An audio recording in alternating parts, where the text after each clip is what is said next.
ابھی بہت کوشش کریے کبھی کچھ نیا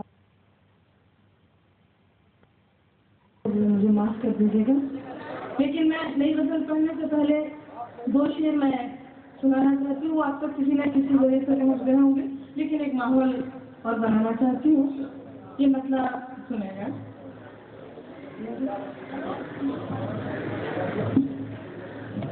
اپنی آوارہ میں ساجی کو نیا اپنی آوارہ میں ساجی کو نیا نام دو، مجھ کو جنت سے نکلوانے کا الزام، جنت سے نکلوانے کا الزام. اپنی آوارہ میں ساجی کو نیا نام دو، مجھ کو جنت سے نکلوانے کا الزام. میں کدے بند بھی ہو جائے تو پرواہ نہ کرو، میں کدے بند بھی ہو جائے تو پرواہ نہ کرو، کسی کم ظرف کے ہاتھوں مگر جانا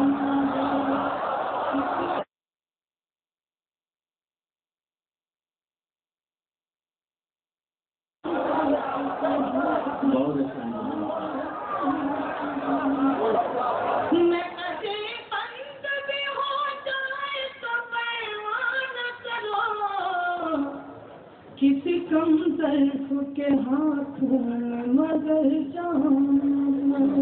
اور ایک مسئلہ ایک شعر اور سنانا چاہتی ہوں، اسے کرے گا. میں نئی غزل سناؤں گی، لیکن تھوڑا سا مجھے جی چاہا ایک مسئلہ. جن کے آنگن میں امیری کا شجر لگتا ہے، جن کے آنگن میں امیری کا شجر لگتا ہے، ان کا ہر عیب زمانے کو ہنر لگتا ہے.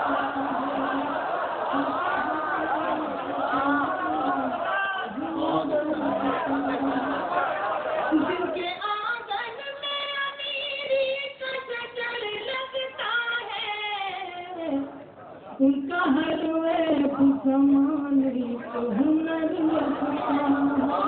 اور یہ شعر میں آپ سب کو نظر کر رہی ہوں. چاند تارے میرے قدموں میں بچھے جاتے ہیں، چاند تارے میرے قدموں میں بچھے جاتے ہیں، یہ بزرگوں کی دعاؤں کا اثر لگتا ہے، یہ بزرگوں کی دعاؤں کا اثر لگتا ہے. اور جو شعر میں سنانا چاہتی ہوں یا شاعرات مشاعرہ ہے، میں اپنی بہنوں کو رقص کر رہی ہوں اور آپ حضرات کو بھی سنا. ہاں، میری بڑی دادی محترمہ تسنیم صدیقی صاحبہ بیٹھی ہوئی ہیں، وہ کہیں مجھے نرس کرو. ساری بازی کہو، بڑی بازی مت کرو. نہیں، ایسا ہے وہ اتنی بڑی ہے کہ میں بڑی بازی بھی کہوں گی تو بھی کوئی فرق نہیں پڑنے والا ہے. سنے گا ان کو، وہ تو ناراض نہیں، لیکن آپ کو پتہ نہیں کیوں تکلیف ہو رہی ہے، سمجھ میں نہیں آ رہا ہے. خیر میں شعر سنا رہی ہوں، سنے گا. میں یہ بزرگوں کی دعاؤں کا اثر لگتا ہے.